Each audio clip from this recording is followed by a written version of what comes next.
সেই আইয়ামে জাহিলিয়াতের সময়কেও হার মানিয়ে বাংলাদেশে বিগত প্রায় 16 বছর শেখ হাসিনা আওয়ামী লীগ যেই শাসন পরিচালনা করেছে, এটা আলাদা কোনো নাম দেওয়ার সুযোগ নেই, এটাকে আওয়ামী জাহিলিয়াতই বলতে হবে। কারণ আইয়ামে জাহিলিয়াত থেকেও এই আওয়ামী জাহিলিয়াতের 15 বছরের শাসনামল ছিল আরো জঘন্য, অমানবিক, নির্মম। এই ধরনের একটি অন্ধকার যুগ থেকে আল্লাহ রাব্বুল আলামিন বাংলাদেশের জনগণকে রক্ষা করেছেন, আলহামদুলিল্লাহ। 5ই আগস্ট যেই গণ অভ্যুত্থান হয়েছিল, সেই গণ অভ্যুত্থানে প্রথম অবস্থায় ছাত্রদের অধিকার আদায়ের আন্দোলন ছিল, কোটা বিরোধী আন্দোলন ছিল। কিন্তু এই আন্দোলনকে দমন করার জন্যে শেখ হাসিনা যে নির্মমতার পথ বেছে নিয়েছিল, যেই গণহত্যার পথ বেছে নিয়েছিল, সেই গণহত্যার মধ্য দিয়ে সর্বশেষ সরকারের পতন আন্দোলনের সূচনা হয় এবং সেই আন্দোলনে ছাত্র জনতার সর্বস্তরের জনগণ অংশগ্রহণ করে। 5ই আগস্ট সেই আন্দোলনেরই পরিসমাপ্তি ঘটে হাসিনার পলায়নের মধ্য দিয়ে। সেদিন এদেশের জনগণ প্রকৃত অর্থে স্বাধীন হতে পেরেছে। সেই 5ই আগস্টের পর থেকে এদেশের মানুষ উন্মুক্ত আলো বাতাসে তারা এখন ঘুরে বেড়াচ্ছে, তারা এখন নির্ভয়ে ঘুরে বেড়াচ্ছে। কোনো ধরনের উদ্বেগ উৎকণ্ঠ ছাড়া তারা তাদের জীবন অতিবাহিত করতে পারছে। অশান্তি, উদ্বেগ, অন্যায়, জুলুম, হত্যা, রাহাজানির পরিবর্তে এখন মানুষের মধ্যে শান্তি, স্বস্তি, নিরাপত্তা আমরা দেখতে পাচ্ছি। এই আন্দোলনে প্রধান ভূমিকা পালন করেছেন এদেশের তরুণ ছাত্র সমাজ। তাদের আহ্বানে রাজনৈতিক দলগুলো অংশগ্রহণ করেছেন। তাদের আহ্বানে এদেশের আবাল বৃদ্ধ বনিতা, নারী পুরুষ শিশু, সর্বস্তরের মানুষ রাস্তায় নেমে এসেছিল। 5ই আগস্টের রাস্তার অবস্থা আপনারা সকলেই অবলোকন করেছেন। রাজধানী ঢাকা শহর থেকে শুরু করে প্রত্যেকটি শহর, নগর, এমনকি গ্রামগঞ্জের রাস্তাগুলোতে পর্যন্ত লক্ষ লক্ষ জনতা তাদের প্রায় 16 বছরের যাবতীয় ক্ষোভ, দুঃখ, বেদনা এগুলোকে তারা তাদের আন্দোলনের মধ্য দিয়ে প্রকাশ করেছে এবং এই ক্ষোভের, এই বেদনার, এই জুলুমের, এই অত্যাচার নির্যাতনের, এই খুন খারাপি, হামলা মামলার কারণে সর্বস্তরের জনগণ দলমত নির্বিশেষে ঐক্যবদ্ধ হয়ে এই হাসিনা সরকারের বিরুদ্ধে রাস্তায় নেমে আসে। এরপরই আল্লাহ রাব্বুল আলামিনের পক্ষ থেকে এই জনপদের মানুষের উপরে সাহায্য নেমে আসে এবং সেদিন আবার প্রমাণিত হয় যে আল্লাহ রাব্বুল আলামিন জালিম স্বৈরাচারকে ছাড় দেন কিন্তু ছেড়ে দেন না। সূরা মুজাম্মিলে আল্লাহ তাআলা বলেছেন, ওয়াজারনি ওয়াল মুকাজ্জিবিনা উলিন নারমা ওয়া মাহফিলুহুম কালিলা। এই সব জালিম স্বৈরাচারী, সম্পদ লুণ্ঠনকারী, দেশের জনগণের অধিকার হরণকারী যারা শাসক, তাদেরকে আল্লাহ রাব্বুল আলামিন কিছুদিনের জন্য সময় দেন। এই সময় যদি তারা সংশোধন না হয় তাহলে চূড়ান্ত পর্যায়ে আল্লাহ রাব্বুল আলামিন তাদেরকে ধরেন। আর যখন আল্লাহ দুনিয়ার কোন শক্তি তাদেরকে রক্ষা করতে পারে না। ইন্না বাতশা রাব্বিকা লাশাদীদ, আল্লাহর দর অত্যন্ত কঠিন। এই আওয়ামী লীগ সরকার হাজার হাজার মানুষের রক্ত শোষণ করেছে, খুন করেছে, তথাকথিত আয়নাগার তৈরি করে বছরকে বছর মানুষকে সেখানে নির্যাতিত করেছে। আমি মীর কাসেম আলী সাহেবের ছেলের সাথে যখন হাসপাতালে দেখা করলাম, তিনি বললেন যে চাচা, 10 বছর পর্যন্ত আমার চোখ বাঁধা ছিল, দুনিয়ার আলো বাতাস আমি দেখতে পাইনি। একটা যুবক ব্যারিস্টার, 10 বছর তার চোখ বন্ধ থাকার কারণে তার চোখের ছানি পড়ে গিয়েছে, কিছুদিন আগে তিনি অপারেশন করেছেন। এই ধরনের অগণিত জুলুম, নির্যাতন, অত্যাচার এই দেশে আওয়ামী লীগ সরকার মানুষকে উপহার দিয়েছে। অথচ কথায় কথায় তারা স্বাধীনতার চেতনার কথা বলে, কথায় কথায় তাদের মুখে স্বাধীনতার প্রেমে তাদের মুখ ঝালাফালা করে। তারা কথায় কথায় তারা স্বাধীনতাকে রক্ষা করার কথা বলে। স্বাধীনতাকে রক্ষা করা, স্বাধীনতার চেতনার মানে মানুষ হত্যা করা নয়, গুম করা নয়, জুলুম নির্যাতন নয়, অর্থ পাচার নয়, অর্থ লুটপাট নয়, দেশের জনগণের ভোটাধিকার হরণ নয়, নির্বাচন বাদ দিয়ে জোর করে ক্ষমতায় থাকা নয়, এগুলো স্বাধীনতার চেতনা নয়। আওয়ামী লীগ এগুলো করে তারা মূলত বাংলাদেশের স্বাধীনতার বিরোধী শক্তি হিসাবে প্রমাণ করেছে নিজেদেরকে। তাদের নেতা শেখ মুজিবুর রহমান সাহেব স্বাধীনতা এনেছেন বলে বড় গলায় তারা বলেন, যদি তিনি স্বাধীনতার চেতনায় বিশ্বাসী হতেন তাহলে সব দল বন্ধ করে দিয়ে এক দল বাকশাল তিনি করতেন না। তাদের লোকেরা স্বাধীনতার কথা বলে, যদি তারা স্বাধীনতায় বিশ্বাসী হতেন তাহলে 14 সালে, 18 সালে, 24 সালে জোর করে ভোটারবিহীন নির্বাচনের মাধ্যমে তারা বাংলাদেশের ক্ষমতা দখল করতেন না। সম্মানিত ভাইরা, এই হাসিনার শাসন আমলে সবচেয়ে বেশি নির্যাতিত হয়েছে, জুলুম নির্যাতনের শিকার হয়েছে ইসলাম, ইসলামী আন্দোলন, মুসলিম জাতিসত্তা, ইসলামী নেতৃত্ব, আলেম ওলামা, পীর মাশায়েখরা।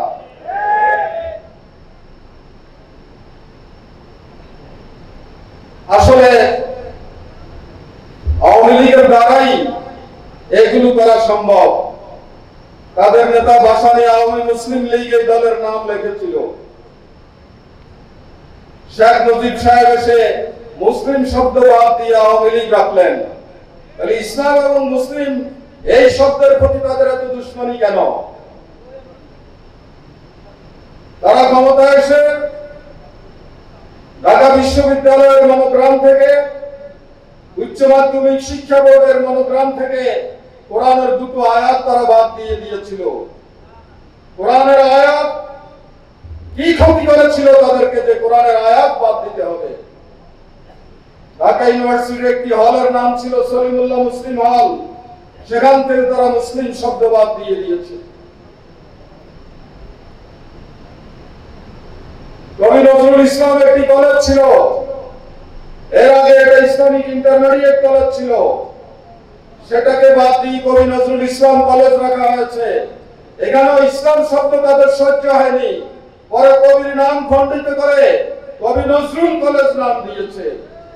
এইভাবে যত জায়গায় ইসলাম ছিল, মুসলমানদের স্বার্থ ছিল, ইসলামী শিক্ষা সংস্কৃতি ছিল, তারা সবগুলোকে বাংলাদেশ থেকে মুছে দিয়েছে। ইসলামী শিক্ষা দীক্ষাকে তারা সংকুচিত করেছে। ইসলামিয়াত এক সময় কম্পালসরি সাবজেক্ট ছিল, তারা এটাকে ঐচ্ছিক বানিয়ে দিয়েছে, এটার নম্বর কমিয়ে দিয়েছে। ইন্টারমিডিয়েটে বাংলা সাহিত্যে নামাজ নামক একটি গল্প ছিল, আদর্শ পুরুষ নামে মুহাম্মদ রাসূলুল্লাহ সাল্লাল্লাহু আলাইহি ওয়াসাল্লামের উপর একটি গল্প ছিল। এই গল্পগুলোকে তারা বাদ দিয়ে সেখানে হিন্দু কবি সাহিত্যিকদের গল্প তারা ঢুকিয়েছে। এইভাবে তাদের জন্মটাই হয়েছে আসলে ইসলাম বিদ্বেষের উপর। ইসলামকে নির্মূল করা, ইসলামের বিরুদ্ধে অবস্থান নেয়া, সেটাই তারা গত 15 বছরে দেশের মানুষের কাছে তুলে ধরেছে। তারা এদেশে জামাত ইসলামের সাথে এমন আচরণ করেছে, জামাতের নেতা কর্মীদের সাথে এমন আচরণ করেছে যে আচরণ পশু ও পশুর সাথে করতে পারে না। জামাত ইসলামের নেতাদেরকে মিথ্যা মামলা দিয়ে, মিথ্যা সাক্ষী জোগাড় করে, মিথ্যা বিচারপতি নিয়োগ করে, মিথ্যা রায় দিয়ে তারা তাদেরকে ফাঁসি দিয়েছে। এদেশের সর্বস্তরের মানুষের কাছে তাদের এই সমস্ত অপকর্ম অত্যন্ত পরিষ্কার। অসংখ্য আলেম জেলখানায় দুকে দুকে মরেছে। তারা যখন শেষ রাতে উঠে আল্লাহর দরবারে করুণ ফরিয়াদ জানাতো, তখন আল্লাহর আরশ কেঁপে উঠত। আল্লাহ রাব্বুল আলামিন সর্বশেষ এদেশের জনগণের ফরিয়াদ শুনেছেন। তিনি এই জালিম স্বৈরাচারের হাত থেকে দেশের জনগণকে রক্ষা করেছেন। 5ই আগস্ট ছাত্র জনতার আন্দোলনের ঝড়ে আওয়ামী অপশক্তি বাংলাদেশ থেকে পালিয়ে যেতে বাধ্য হয়েছে। এই আন্দোলনে যারা জীবন দিয়েছেন, যারা রক্ত দিয়েছেন, যারা শহীদ হয়েছেন, যারা আহত হয়েছেন, যারা চোখ হারিয়েছেন, তাদেরকে আমরা অত্যন্ত শ্রদ্ধা করে স্মরণ করছি। তারা এই জাতির বীর মুক্তিযোদ্ধা, তারা এই জাতির গৌরব, তারাই এই জাতিকে সঠিক পথে চলার রাস্তা দেখিয়েছেন। তারাই স্বৈরাচার মুক্ত একটি শান্তিপূর্ণ অবস্থা তৈরিতে ভূমিকা পালন করেছেন। আল্লাহ রাব্বুল আলামিন তাদের এই কোরবানিকে কবুল করুন। তাদেরকে আল্লাহ তাআলা শহীদের মর্যাদা দান করুন। তাদের পরিবার পরিজনকে আল্লাহ তাআলা সান্ত্বনা দেওয়ার তৌফিক দান করুন। তাদের সন্তানরা যদি কোরবানি না দিত, এই বাংলাদেশ নামক দেশটি ভারতের কাছে হাসিনা যেভাবে বিক্রয় করে দিয়েছে, আমরা আজীবনের জন্য পরাধীন হয়ে থাকতাম। হাসিনা যখন পালিয়ে যায়, তখন এই বাংলাদেশটা ভারতের কাছে বিক্রি করে দিয়ে গিয়েছিল। এই জনগণ ভারতের হাত থেকে এই বাংলাদেশকে উদ্ধার করেছেন, রক্ষা করেছেন। সম্মানিত ভাইরা, মালদ্বীপ থেকে যখন ভারতকে বিতাড়িত করা হয়, তখন আমাদের মধ্যে একটা আকাঙ্ক্ষা ছিল যে অল্প কয়েক লাখ লোকের ছোট্ট একটি আমাদের একটা উপজেলার মতো হবে না। সেই দেশের মানুষ যদি ভারতকে তার শোষণ জুলুম নির্যাতনকে প্রত্যাখ্যান করতে পারে, 18 কোটি দেশের 18 কোটি মানুষের বাংলাদেশ তারা কেন পারবে না?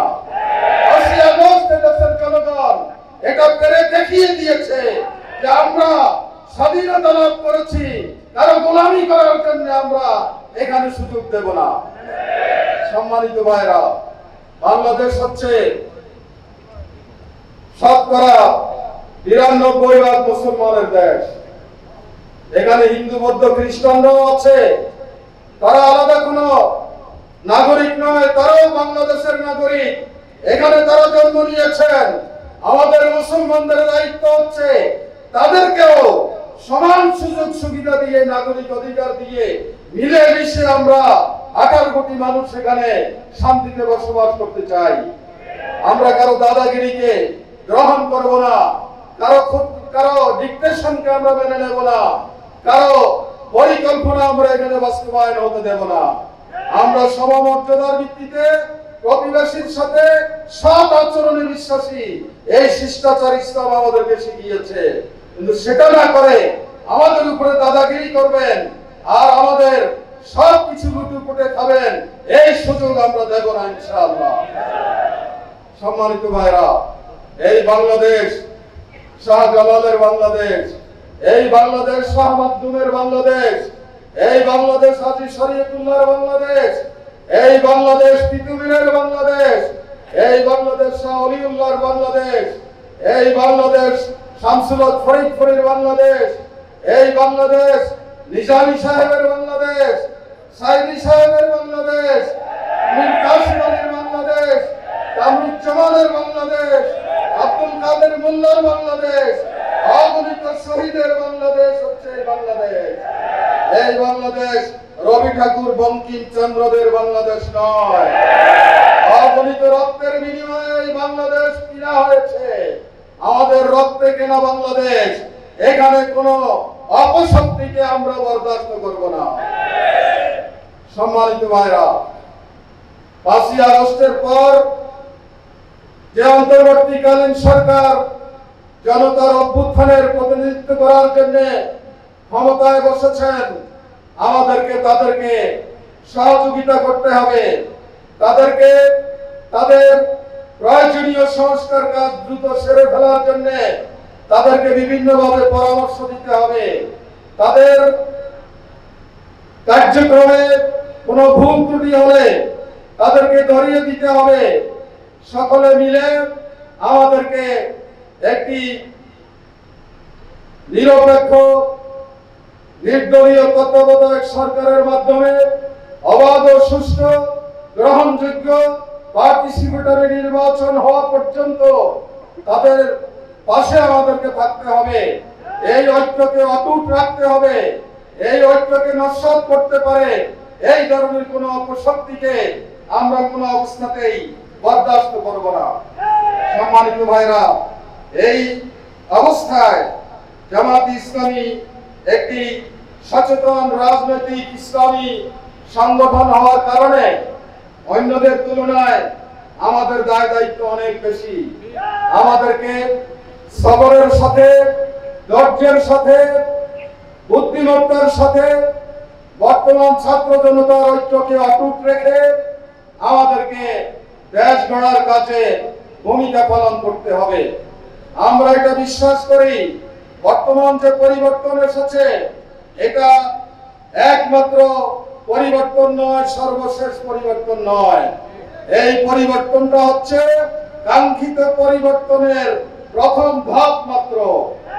এই ধাপ অতিক্রম করে পর্যায়ক্রমে বাংলাদেশে কোরআন ও সুন্নাহর ভিত্তিতে একটি কল্যাণধর্মী ইসলামী রাষ্ট্র কায়েম হচ্ছে আমাদের চূড়ান্ত লক্ষ্য। সেই লক্ষ্যে আমাদেরকে এগিয়ে যেতে হবে। সেজন্য জামাত ইসলামীর কর্মীদেরকে এই সময়ে যেই কাজগুলো করতে হবে আপনারা যদি সেগুলো ধারণ করতে পারেন এবং নারায়ণগঞ্জের ময়দানে সেই কাজগুলো আপনারা করে সফল হতে পারেন, তাহলে আমরা আমাদের চূড়ান্ত মঞ্জিলে পৌঁছতে পারবো ইনশাআল্লাহ। আমাদের 1 নম্বর দায়িত্ব হচ্ছে আমাদেরকে ঈমানের দৃঢ়তা নিয়ে পথ চলতে হবে। আমরা যেই সত্যকে বিশ্বাস করি, যেই নবী রাসূলদেরকে বিশ্বাস করি, যেই কোরআন ও সুন্নাহকে বিশ্বাস করি, যেই আদর্শকে আমরা বিশ্বাস করি, সেই আদর্শের উপরে সর্ব অবস্থায় আমাদেরকে দৃঢ় থাকতে হবে। আল্লাহর কোরআন বলেছে, ইন্নাল্লাযীনা ক্বালু রাব্বুনাল্লাহু সুম্মা ইসতাকামু তাতানাজ্জালু আলাইহিমুল মালায়েকা, যারা আল্লাহকে রব হিসেবে স্বীকার করে তার উপরে সুদৃঢ় অবস্থান গ্রহণ করতে পারে, এই ধরনের দৃঢ় বিশ্বাসী ঈমানদার জনপদকে আল্লাহ তাআলা ফেরেশতা দিয়ে সাহায্য করেন, উন্নয়ন অগ্রগতির দিকে নিয়ে যান। জামাত ইসলামীর কর্মীদেরকে সেই ঈমানের উপরে প্রতিষ্ঠিত থেকে এই দেশটাকে 15 বছরে যেভাবে নোংরা করা হয়েছে, অপবিত্র করা হয়েছে, এই দেশটাকে আমাদেরকে পবিত্র করতে হবে। আমাদের দ্বিতীয় কাজ হচ্ছে সর্ব অবস্থায় মহান আল্লাহ রাব্বুল আলামিনের উপরে তাওয়াক্কুল করে আমাদেরকে কাজ করতে হবে। আমাদেরকে আল্লাহর উপরে ভরসা রেখে কাজ করতে হবে। আমাদেরকে তাকে বিশ্বাস করে, তার উপরে ভরসা করে আমাদেরকে সামনে পথ চলতে হবে। আমরা কোনো অবস্থাতেই কোন ধরনের আপোষকামিতায় বিশ্বাসী না। আপোষহীন সংগ্রামের মধ্য দিয়ে এই দেশটাকে কল্যাণধর্মী দেশ হিসাবে আমাদেরকে গড়ে তুলতে হবে। আমাদের আরেকটি দায়িত্ব হচ্ছে, যেই ছাত্র জনতা আমাদের জন্য এই ধরনের বিজয় এনে দিয়েছেন, সেই ছাত্র জনতার ঐক্যকে নষ্ট করার জন্য পতিত স্বৈরাচারের বিভিন্ন এজেন্টরা শহর নগর বিভিন্ন জায়গায় তারা ষড়যন্ত্র পাকাচ্ছে, বিভিন্ন জায়গায় গোলযোগ তৈরি করার চেষ্টা করছে। আমাদেরকে এ ব্যাপারে সতর্ক সচেতন থাকতে হবে এবং এই জাতীয় অপশক্তিকে আমাদেরকে তাদের সকল অপকর্মকে দমন করার জন্য বুদ্ধিবৃত্তিক উপায়ে আমাদেরকে ভূমিকা পালন করতে হবে। ছাত্র জনতার ঐক্যের মাধ্যমে সব ষড়যন্ত্রকে আমাদেরকে নস্যাৎ করে দিতে হবে।